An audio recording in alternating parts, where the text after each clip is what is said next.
Nova Assembleia de Deus, em Nova Ponta da Fruta, em Vila Velha.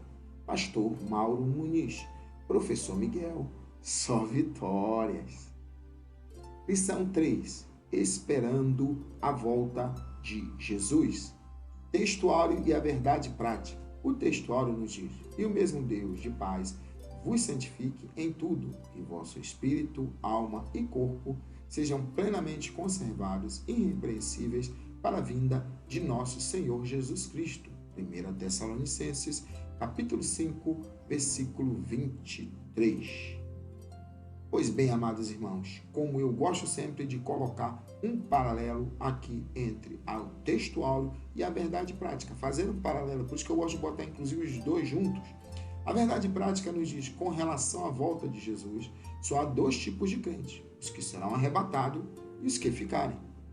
Quando o textual de 1 Tessalonicenses, capítulo 5, versículo 23, nos fala que nós devemos estarmos plenamente conservados para a vinda de Jesus, de nosso Senhor, então nós temos que estar preparados. Se não estiver preparado, vai entrar num outro tipo de crente. Ou seja, só existe dois tipos de crente, a verdade prática nos fala. Aquele que subirá é aquele que estará plenamente conservado. E aquele que não estiver plenamente conservado é aquele que vai ficar. Que o Senhor Jesus Cristo possa nos dar graça, nos dar misericórdia, e nós tenhamos força de vontade, amor, paixão pelas almas, carinho pelo reino do Evangelho de Deus e prossigamos para este alvo, esperando a volta de Jesus. A nossa leitura bíblica em classe encontra-se em Mateus, capítulo 24, versículo 42 a 46, e o objetivo geral, compreender que a volta de Jesus é eminente. Introdução. Ninguém sabe o dia e a hora em que Jesus voltará. A palavra não nos revela quando se dará esse grandioso acontecimento. É indispensável estarmos preparados para aquele dia que tanto ansiamos. Há muitos cristãos que não estão preparados para subir ao encontro do Salvador. Estes são descuidados, adormecidos, assim como as virgens loucas da parábola. Por isso, a santificação é um requisito fundamental para o encontro com o Senhor nos ares em sua volta.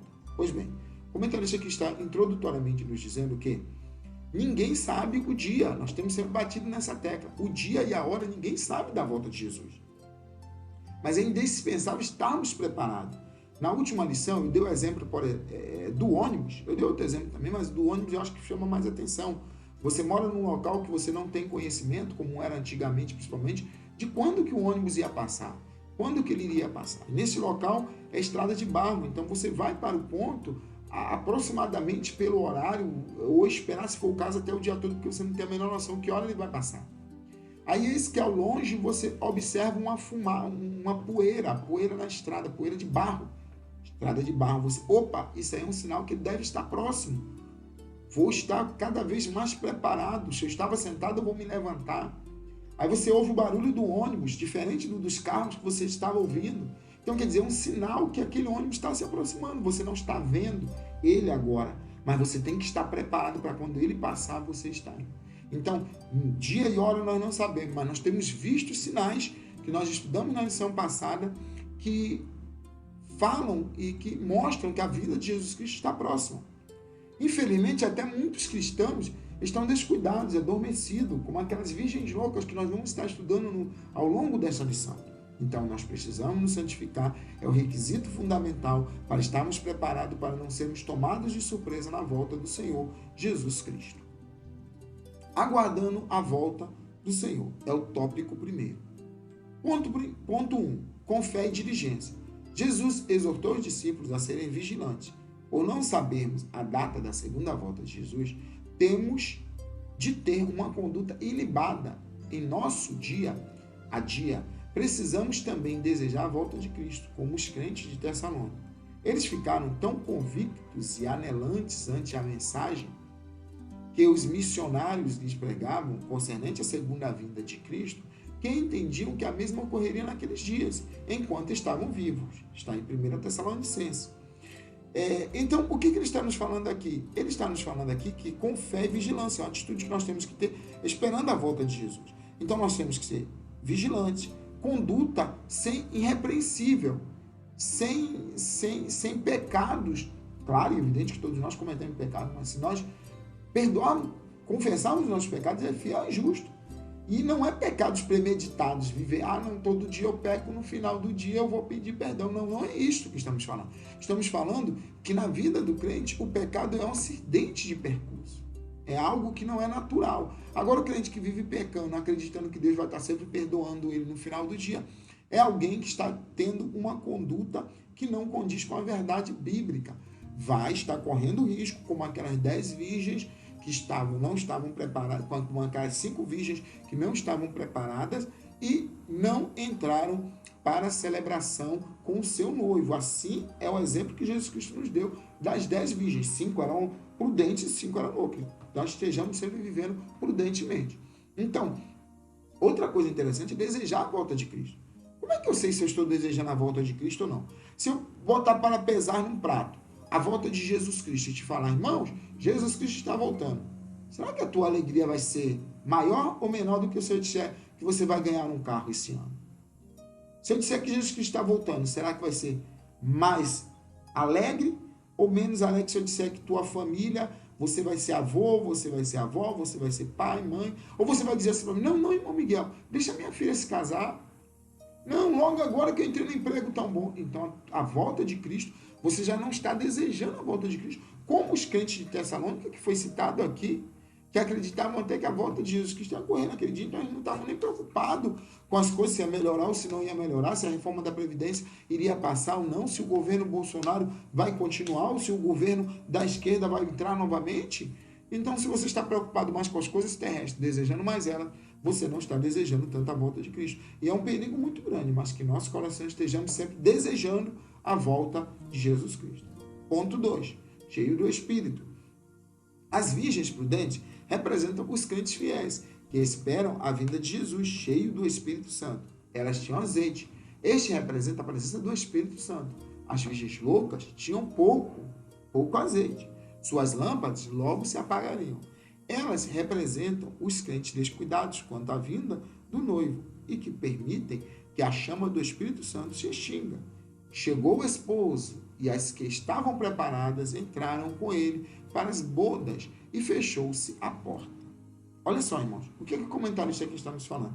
Estamos falando que uma das formas que nós temos que esperar sobre Jesus Cristo também é cheio do Espírito Santo.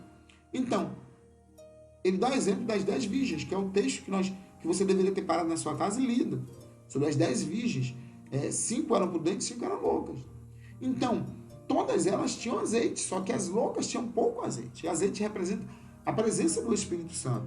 Então, quando o noivo vem, aquelas que tinham mais azeite, ou azeite de sobra, de reserva, transbordante na sua vida, entraram para celebrar o casamento junto com o noivo, as bodas do cordeiro. Porém, aquelas que não tinham azeite, mesmo tendo se comprado depois, quando volta, o noivo não a reconhecem, porque não estavam preparadas no momento e na hora certa. Então nós temos que estar cheios do Espírito Santo. Esse símbolo, o azeite, que é o símbolo do Espírito Santo, nas nossas vidas. E não deixar extinguir, não deixar acabar esse símbolo do Espírito Santo, que é o azeite. Não deixar acabar essa chama, apagar esta chama do Espírito Santo na nossa vida. 3. Em santidade e em amor. Nós temos que estar preparados também em santidade e amor. Ser santo é ser separado, consagrado para o Senhor. A palavra nos exorta a sermos santos em toda a nossa maneira de viver. Santidade é a condição a quem se diz crente e deseja ir para o céu, ao encontro do Senhor Jesus. O que identifica uma pessoa santa é, antes de tudo, o seu amor altruísta. Jesus disse, é o amor que identifica se somos ou não cristãos. Quem não ama seu irmão não experimentou o novo nascimento. Logo, precisa se converter a Jesus Cristo e nascer de novo. Pois bem, o que o comentarista aqui está nos falando? O comentarista aqui está nos falando que ser santo é ser separado em toda a nossa maneira de viver. Separado do mundo. Se você fumava, já não fuma mais. Se você prostituía, você não prostitui mais. E não é só isso. Se você é uma pessoa que guardava rancor, você não guarda mais. O Espírito Santo te ajuda a livrar-se de todas essas coisas. Então, aqueles frutos, não é só fumar e beber, não é só deixar algumas atitudes, mas nós evitarmos e não termos aquelas obras da carne, a lascívia, o orgulho, a vaidade, a contenda, a ira, todas essas obras da carne você não tem mais, mas você tem caridade, gozo, paz, longanimidade, benignidade, fé, mansidão, temperança, tudo isso porque você está aguardando em amor a volta do Senhor Jesus Cristo em santidade. Então, o que identifica se nós somos santos também é o amor altruísta. O que é o amor altruísta? É aquele amor que ele dá alguma coisa, se dá pela pessoa, por algo, por alguém, sem visar um retorno. Este é o amor que Jesus Cristo deixou em nosso coração, chamado também pelos especialistas, pelos conhecedores, de amor ágape. Quem não ama, não experimentou o novo nascimento. Então, por isso que é uma das coisas principais que identifica se você está em santidade ou não. Então, você tem que amar, você tem que ter aquele amor altruísta. Então, para assim você estar demonstrando, sabendo que você está vivendo um novo nascimento em Cristo Jesus. Tópico segundo, as atitudes errôneas diante da vinda de Jesus. Então, nós vamos ver atitudes, às vezes, erradas que as pessoas cometem diante da vinda de Jesus Cristo. Ignorar a vinda de Jesus é uma atitude errada. Jesus contou uma parábola. Quem é o mau servo? Ele mostra que é aquele que disse, o meu Senhor tarde virá. Então ele passa a negligenciar, maltratando o seu conservo, e alheio à volta do Senhor. Muitos estão vivendo como um mau servo, porém a este diz o Senhor, virá o Senhor daquele mau servo, num dia em que não espera e a hora em que não sabe, e separa-lo-á e destinará a sua parte com os hipócritas. Há muitos que estão brincando. Eu falei brincando, o comentarista falou e eu tenho que concordar com ele porque eu estou ensinando o que está escrito na lição, brincando de ser crente. Que coisa triste. Então, uma das atitudes erradas ante a vinda do Senhor Jesus Cristo é ignorar a sua vinda. Então, Jesus Cristo, quando lá na parábola fala do mau servo, ele se diz assim, meu Senhor, ele vai demorar muito de vir mesmo, então ele negligencia a volta do Senhor, do seu Senhor, e começa a maltratar os seus conservos. E muitos dos nossos dias estão vivendo assim, infelizmente. Então, a Bíblia Sagrada nos fala, o Senhor Jesus Cristo dirá, que será como aquele Senhor, que naquele dia virá, na hora em que ele não espera, no dia em que ele não espera, e separá-lo lá, deixar de lado, parte será com os hipócritas, com aqueles que não vão herdar a vida. Então, muitos hoje em dia também estão brincando de ser crente. Mais adiante, nós vamos ver como é que é terrível, não só atitudes de cristãos, e às vezes até mesmo de igrejas. Ponto segundo, escarnecendo das profecias. Um alerta, sabendo primeiro isto, que nos últimos dias virão escarnecedores, andando segundo as suas próprias concupiscências, e dizendo, onde está a promessa da sua vinda? Porque desde que nossos pais dormiram, todas as coisas permanecem como desde o princípio da criação. A resposta foi a contagem dos tempos, que um dia para o Senhor é como 1000 anos. Há teólogos contemporâneos que dizem que a volta de Jesus é apenas uma utopia, isto é, escarnecer. Pois bem, o comentarista aqui está falando novamente de um paralelo, trazendo a Bíblia para os nossos dias. Então ele está nos falando que uma das atitudes erradas é escarnecer das profecias. Então, naqueles últimos dias que nós já estamos vivendo, desde a volta do Senhor Jesus Cristo, depois que ele deu a sua vida na cruz do Calvário, já estamos vivendo os últimos dias, muitos estão escarnecendo, estão zombando, estão falando como aquelas pessoas lá, até mesmo na volta do Senhor Jesus Cristo, falavam. Onde está a promessa da sua vida? E muitos hoje em dia têm falado assim também. Tudo está da mesma forma, a gente não vê alteração nenhuma, mas os sinais estão aí. Nós estudamos na lição passada sobre sinais da vinda de Jesus, sinais que estão mostrando que Jesus Cristo está às portas, temores, fome, peste, como nós temos visto essa peste hoje em dia aí, destruindo, ceifando a vida de muitos. Todos esses são sinais da volta de Jesus. E nós, como cristãos, se nós almejamos os céus, na verdade, nós não deveríamos estarmos totalmente preocupados com essas coisas, porque isso são sinais da vinda de Jesus. E se nós estivermos incluídos nessa faixa etária, nessa faixa de pessoas que vão sofrer essa peste, nós devemos nos alegrar, porque isso é sinal que Jesus Cristo está voltando para nos buscar. Nós que ficarmos vivos, e quem partir estará se encontrando com o Senhor mais rápido ainda, estará descansando no Senhor mais rápido ainda. Então, para aquelas pessoas que zombam, a Bíblia Sagrada nos fala, Deus não vive no Cronos, o que é Cronos? De onde vem cronologia? De onde vem o seu relógio? Que nós sabemos que depois de um segundo vem 2 segundos, depois de um dia, do dia primeiro, que é o dia de hoje, vai aparecer o dia segundo, o terceiro, e aí por diante. Não. Deus não vive nesse tempo. Deus vive no tempo logos, que é o tempo certo, adequado. Muitas vezes você quer que uma coisa, nós queremos que uma coisa aconteça agora, quando não é o tempo certo, o tempo adequado. Então, Deus, ele não vive nesse nosso tempo. Então, a contagem dele, por exemplo, o apóstolo Pedro, ele nos mostra que a contagem do tempo dele é diferente. Um dia para ele é como se fosse 1000 anos. Então, às vezes já se passaram 1000 anos, mas para Deus é como se passou um dia. Ou em um dia, ele pode resolver uma coisa de 1000 anos. E aí por diante. Então, dentro da atualidade, há teólogos até que se dizem que a volta de Jesus é uma utopia. Olha que situação nós chegamos.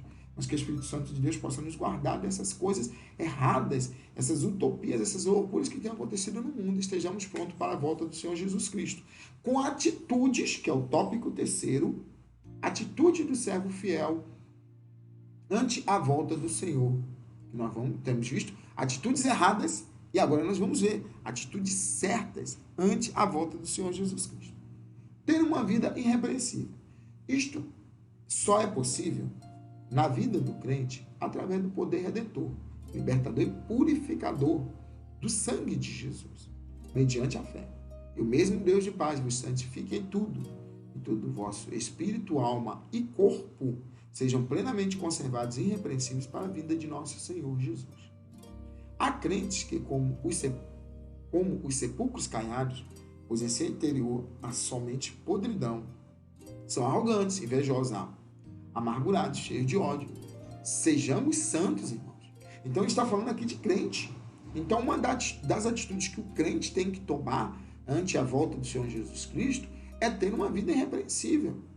Que só é possível através do poder redentor do nosso Deus. Só Deus é que tem a capacidade de nós nos colocarmos nas mãos dele, evitando todas as obras da carne, desejando, almejando e buscando os frutos do Espírito. Somente Deus pode nos santificar. E a santificação de Deus é espírito, alma e corpo. Quando nós falamos da nossa tríplice divisão, nós muitas vezes falamos, nós somos corpo, alma e espírito. Mas não, para Deus é espírito, alma e corpo, porque a santificação começa no espírito, que se expande para a alma e depois para o corpo. Todo mundo vê. Então, quando o crente realmente ele tem essa santificação de Deus, nós vemos no seu corpo essas atitudes, essas boas atitudes no seu corpo, é sinal que o espírito dele, a alma dele já está santificada, irrepreensíveis diante para a vinda do Senhor. Porque, infelizmente, há crentes como sepulcros caiados. O que são sepulcros caiados? Sepulcros caiados são aqueles sepulcros, como o sepulcro que nós vemos aí fora, que às vezes tem sepulcros que às vezes são tão bem ornamentados, bem arrumados, bem trabalhados. São sepulcros que as pessoas botam flores tão lindo, tão bonito por fora, mas por dentro são podridão. São corpos ali de pessoas que já não estão mais ali, está apenas seu corpo virando pó e cinza. Inclusive, se tivesse exposto, seria um mau cheiro terrível. O corpo humano, se não for bem tratado, depois, de 24, 48 horas, é um fedor, uma podridão terrível. Então, crentes, às vezes, nós vemos crentes assim, bem arrumado, seu paletó, gravata, bem alinhado, bem, aparentemente na igreja, conduta ilibada, mas chega em casa, espanta seus filhos, maltrata sua esposa, fuma, bebe e coisas terríveis. Não são como os podridão. São pessoas arrogantes e invejosas. Você vê um crente chegar de repente no altar, ele prega a mensagem da palavra de Deus tão doce, tão humilde, tão simples. Aí quando ele desce do altar, você chega para ele, mas irmão, aí só pergunta, às vezes não é nem querendo confrontar, mas só pergunta, irmão, está o coisa assim? Está escrito aonde? Meu irmão, se não tivesse escrito na Bíblia, eu não ensinaria que eu sou pastor, eu sou presbítero. Meu irmão, essa atitude arrogante. Então muitos, e não é só pastor ou presbítero que eu estou falando de todos. Eu estou ensinando, eu preguei agora, foi na direção de Deus. A pessoa foi te perguntar uma coisa na humildade para querer aprender mais. E às vezes você chega e coloca com arrogância, inveja. Isso são atitudes repreensível. Então, que estejamos mais em vida irrepreensível, aguardando e esperando a volta do Senhor Jesus Cristo. Ponto 2. Não dar lugar à carne. Atualmente, muitos crentes estão se aproveitando da liberdade cristã para dar ocasião à carne. Muitas igrejas não passam de clubes religiosos, onde não se vê em compromisso nem santidade. Incham em número, porém não crescem na graça e conhecimento. Não se esqueça de que em breve Jesus virá, e aqueles que andam segundo a carne não herdarão o reino de Deus. O comentarista aqui está nos falando que uma das atitudes que nós temos que fazer também, para não sermos reprovados, é não dar lugar à carne. Então, até mesmo no meio do povo de Deus, tem cristãos que aproveitam a liberdade. Eu sou livre. Aí dão lugar à carne, fazem as coisas que a carne gosta. Orgulho, vaidade, contenda, ira. Coisas que nós tínhamos falado no slide passado também. Né? E terríveis, são repreensíveis diante de Deus. Então, igrejas, clubes religiosos, a pessoa vai, se enfeita, se arruma toda, se maqueia, se prepara, alinha seu terno, paletó e gravata e vai lá como se fosse divertir. Chega no altar e dá o seu show, o seu espetáculo. E se diverte, se alegra. Você foi para a igreja hoje, como é que foi? O culto foi aberto, foi uma maravilha. Quem pregou? Não sei não. Qual foi a mensagem? Não sei não. Os hinos que cantaram foi de adoração? Não sei se foi de adoração não. Mas eu pulei, eu me alegrei. Irmão, clube religioso. Nós temos que tomar cuidado com isso. Não, de pessoas que não têm compromisso com a santidade. Aí as igrejas vão inchando, mas não tem crescimento na graça e no conhecimento de Deus. Isso é terrível. Então, breve Jesus virá buscar aqueles que herdarão o reino de Deus. E nós temos que estarmos preparados, não dando lugar à carne, esperando a volta do Senhor Jesus Cristo. Também devemos dar frutos. Como crente, precisamos dar bons frutos. As lutas do nosso dia a dia e as tristezas não podem nos impedir de frutificar. Trabalhar na obra do Senhor não é nada fácil. Enfrentarmos as lutas e tristezas, mas logo nos esquecemos de tudo quando vemos almas se rendendo aos pés do Senhor Jesus, sendo batizadas em águas e no Espírito. São, na verdade, os frutos, a glória, o gozo e a alegria e a coroa de todo o nosso trabalho. Trabalhe para o Senhor, seja um semeador. A atitude que nós temos que ter, mediante a volta do Senhor Jesus Cristo, também dá frutos. Sabemos que é difícil trabalhar na obra de Deus. As tristezas são muitas, são inúmeras. Mas nós devemos frutificar. Não é nada fácil, eu sei disso. Mas temos que dar fruto, porque quem nos preparou, o Senhor Jesus Cristo, como temos estudado no trimestre passado, sobre a armadura de Deus, os preparos que Deus nos dá para nós fazermos a obra. O amor que nós devemos semear, ele já implantou no nosso coração. É só ele deixar Deus nos usar. Não precisamos fazer nada de nós mesmos. Não fizemos nada de alguma coisa de nós mesmos, vamos fazer coisa ruim. Mas se nós dermos lugar para o Espírito Santo de Deus trabalhar, conseguiremos todas essas coisas. Logo veremos também, quando temos essas tristezas e aborrecimento, nós teremos também, até mesmo aqui na terra, nós vemos a satisfação. Quando nós vemos os nossos frutos aparecerem através de almas sendo batizadas, pessoas sendo batizadas no Espírito Santo, pessoas se tornando verdadeiros obreiros, verdadeiros crentes, líderes de círculo de oração. Isso são alegria. Quando nós vemos as pessoas nos cumprimentar no final dos cultos, e eu volto a enfatizar, irmãos, você que se alegra com essa lição, procure também demonstrar, dando seu like, se inscrevendo no canal, mostrando que você realmente gostou, para nós possamos ter um retorno. Não é simplesmente para nós nos incharmos de orgulho e vaidade, não. É para nós sabermos que você está gostando. Se você não gostar, você pode deixar o teu dislike também lá, você pode dizer que não gostou, mas se você gostar, você demonstrar, para nós sabermos que estamos no caminho certo, pregando a mensagem da palavra de Deus, fazendo a obra de Deus. Deixe o seu like, deixe o seu gostei, se inscreva no nosso canal, faça a sua avaliação, que é tudo para a honra e glória do Senhor nosso Deus. E tudo isso nós vemos Deus trabalhar, Deus agir. Mas a honra e a glória e o louvor seja sempre dada ao nosso Deus. Conclusão. Em breve, Jesus virá. Você está preparado para a sua vinda? As consequências de nossas escolhas serão eternas. A salvação individual. Que o Senhor nos ajude a ter consciência e vigilância dentro do padrão divino para esperarmos a volta de Jesus, conforme os ditames de sua santa palavra, amando a sua vinda. Glória a Deus, aleluia. O comentarista aqui, concluindo essa lição, ele diz que faz uma pergunta, uma indagação. Você está preparado, meu irmão? Eu estou preparado? Eu estou em nome de Jesus Cristo. Eu espero que você esteja também. Então as consequências de nossas escolhas serão eternas. A salvação individual. Não adianta você querer se esconder diante da igreja, que a igreja estava fria, que o culto estava morno. Não adianta diante de Deus você fazer isto. Ah, não, o meu pastor não pregou uma boa palavra. Ele há de responder diante de Deus como aquele que há de prestar satisfação. Mas não é que ele vai prestar satisfação. Se você se perder, é por culpa tua. Então, o teu pastor, ele vai prestar satisfação como aquele que há de prestar. Mas não é que ele vai ser, a consequência vai ser dele. A consequência é tua, dos teus atos e atitudes. Você está preparado? Então, a salvação individual, que o Senhor nos ajude, que nós venhamos mais e mais amar a sua vinda, a sua volta e buscar, desejar, estar preparado como todos esses itens que nós lemos nesta manhã, para a honra e glória do Senhor nosso Deus. Aleluia! Pois bem, chegamos ao final de mais uma aula e nesta oportunidade estivemos estudando a lição número 3, esperando a volta de Jesus.